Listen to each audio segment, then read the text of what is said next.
Hey man, it's me, Kevin Smith. Welcome to the Grow Tent, everybody. You have found the best growing channel on YouTube, man. The place where we simplify the approach for you so everyone can learn how to grow. We make it so simple, even I can understand. So I'm going to listen and learn right now.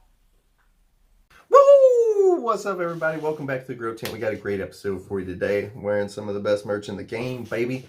Guys, we got a good episode for you today. Today we're going to be talking about storing your cannabis seeds, short term versus long term. How I do it, as you guys know, I happen to make quite a few of them, so storage ends up being a pretty big deal for me. So today we're going to talk about that, and I know you guys all like to become collectors, so today we're going to talk about what you need to do with your collection, with how long you're going to keep them before you be planting them, because there's a slight difference whether you're because some of you guys got really big collections. Like I am even envious of some of you guys' collections. You guys got some pretty awesome genetics just sitting there waiting for the right time, and because you got other awesome genetics that you already have planted in your tent, and you've got a giant lineup of stuff that you are trying to you're gonna have in storage for a little bit, because these do take a while to to get through everything. So today we're going to talk about that. But as first, guys, you guys know it's always the intro. It's your guys' favorite part. But hey, you know what? We got to pay the bills. If you don't like this part, you can literally just fast forward through it. It's one of the nice parts about YouTube. This isn't live. You can literally just zip right through it, and then you don't ever have to watch it again. But if you are looking for any kind of new light or tent, make sure you watch the commercial for Mars Hydro here in a little bit. Guys, please remember to like, comment, subscribe, watch the full video. If you feel like it, you can share the video, but I don't really ever ask for that, because a lot of people don't like sharing that they're watching these kind of videos. I get it. I get it. I mean, I would share it, but, I'm making the content, so it's a little bit different.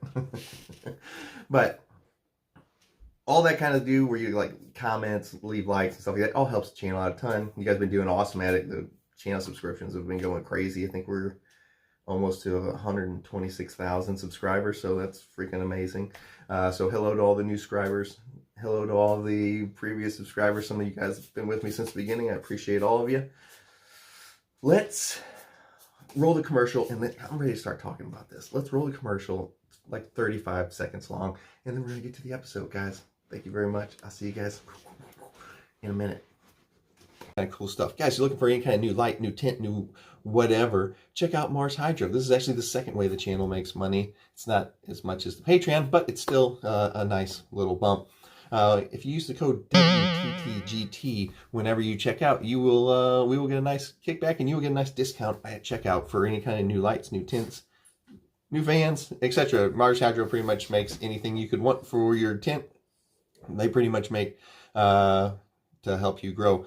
They've got great products. We've been using them for years. They've been the main supporter of the channel since we had only 500 subscribers. They've been a supporter of the channel and a sponsor.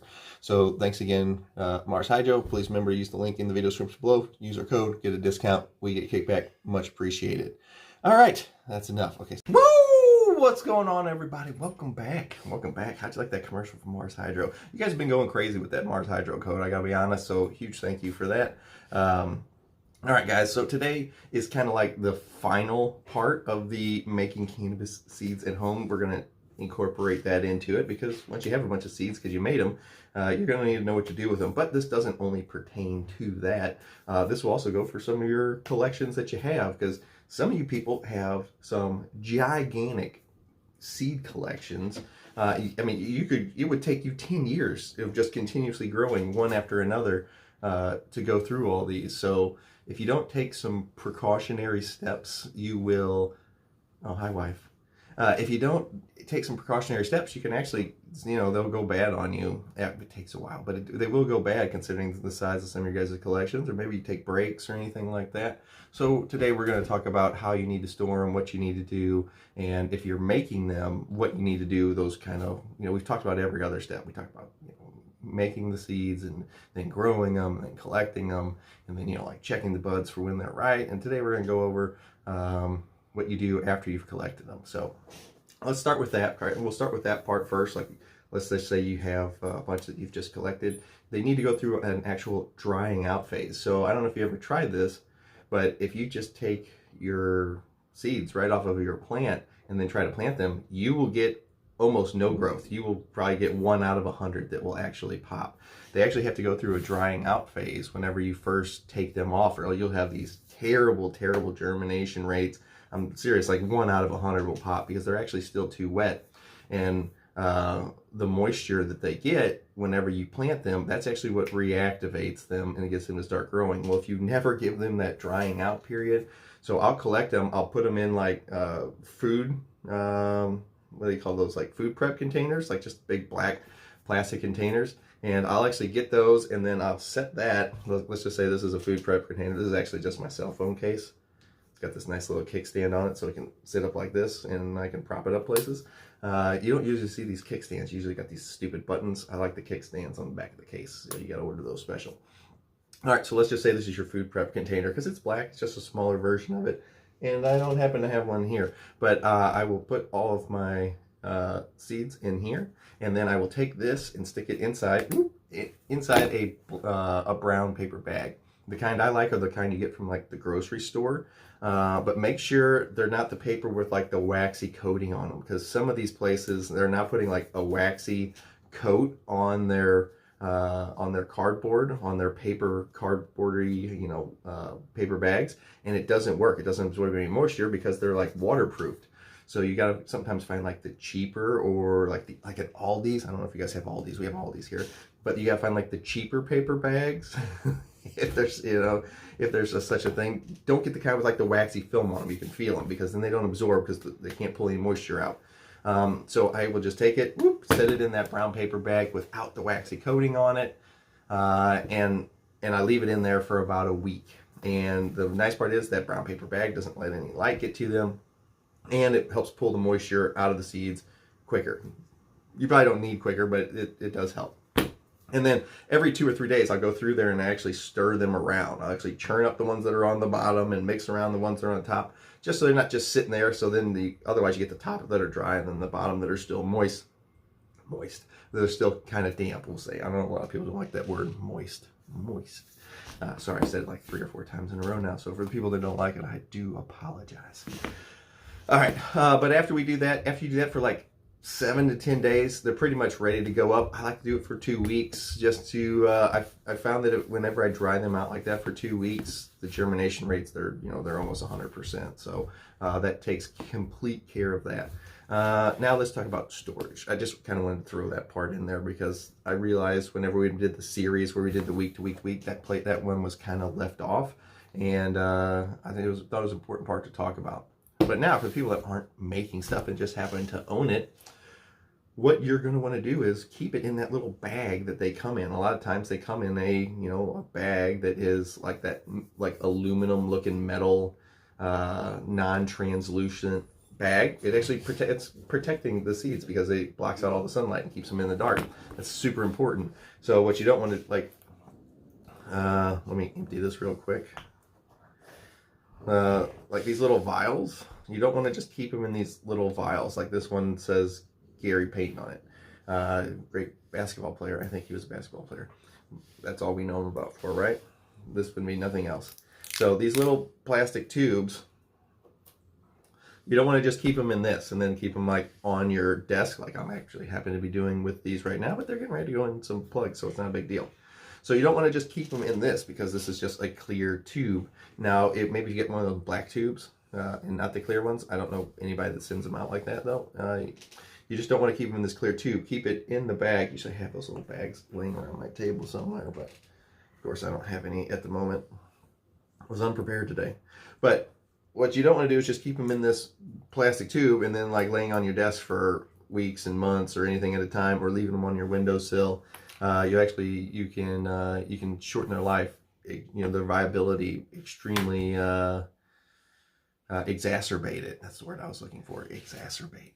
You can extremely exacerbate how quickly they go bad if you just leave them out like that. I actually just use, I don't have that either. I actually just use a kid's metal lunchbox. If I'm going to be using these seeds anytime in the next literally 2 to 3 years, I do nothing special with them. Let's just pretend this is a kid's lunchbox. Remember those like old, this is about the size of it, but you remember like the kind they had the metal, they were just like the metal hard box that the kids used to take to school with the metal flip up lid. I actually have a Pokemon lunchbox that my son used to play with, and now he doesn't. And so I turned it into kind of like a little vault for that's kind of like my on deck, vault that I kind of call it. And it's not the big vault where everything else is stored, but it's kind of like my on deck vault. And then whenever I'm going to like do new crosses, a lot of times I'll get into that vault and I kind of see anytime in the next 2 years, it's usually going to be coming out of that vault. Unless it's like something special or something off the cuff, then I'll get it from somewhere else. But generally I keep it in a little metal lunchbox, and then I put it in a drawer. It's double light blocked, and I mean, don't put it in like a drawer in your garage where you get these super high fluctuations between hot and cold. I just keep it in my house. You can literally put it in, your lunchbox and then throw it in a drawer, and it'll be just fine. And as long as your house is like a temperature controlled environment, they'll be fine for literally years at a time in there with zero problems. I mean, I've had ones in there that were 3 or 4 years old. That's kind of getting to the high part of it, but literally 3 or 4 years old, zero problems whenever we went and plugged them into a system to germinate them. Zero problems. Anything like over that 4-ish plus year marks, I just throw them in the fridge. I've done freezer and I've done fridge. And the problem we have with the freezer is sometimes they get too cold. And if you don't have your seeds dried all the way out, then the moisture that is in there, it drops your it's not crazy. It doesn't, kill off everything, but it drops your germination rate, I found, by about 25% whenever I do the freezer versus whenever I do the fridge. If you can literally take and stick them in the back corner of your refrigerator, and 10 years, they will still be, it'll be perfectly fine. You don't have to freeze them. I've actually found that freezing them drops their germination rate quite substantially. And if they were a little damp still, whenever you put them in there, it goes to almost fucking zero on the viability scale for some reason. But lunchbox and drawer, anything below 4 years, anything over that, put them in some kind of like light sealed container and throw them in the fridge. And I mean, a decade. You need anything over a decade, I don't know, you can buy some more seeds by that point. You should have been growing them out by then. All right, guys, I hope everybody has a fantastic week. We got more content coming up this week because my kids are going to be off school, so I'm going to be home instead of at the office. Almost the entire drop is shipped. I think I have, I don't know, I put a picture of it on my Patreon. I don't know. I know it's somewhere under 100. I forget the actual number though, but I can literally, I've got one more day of shipping and then I'll be done. But we're gonna get that all knocked out on Monday. And then my kids only go to school Monday, Tuesday this week. So we're off Wednesday, Thursday, Friday, Saturday, Sunday. So we're gonna be actually dropping a few episodes this week coming up. And I hope you guys all have a happy holiday coming up, and hopefully you get some nice relaxing days off, little Thanksgiving action, and makes that dry turkey taste way better. I'll see you guys. I'm gonna go edit this up real quick, and it should be up for you guys for the weekend. All right, and then make sure you come check out and hang out this week for Thanksgiving. Probably gonna do some live streams and stuff like that. So I hope you guys all come hang out. I'll see you guys later. GT out.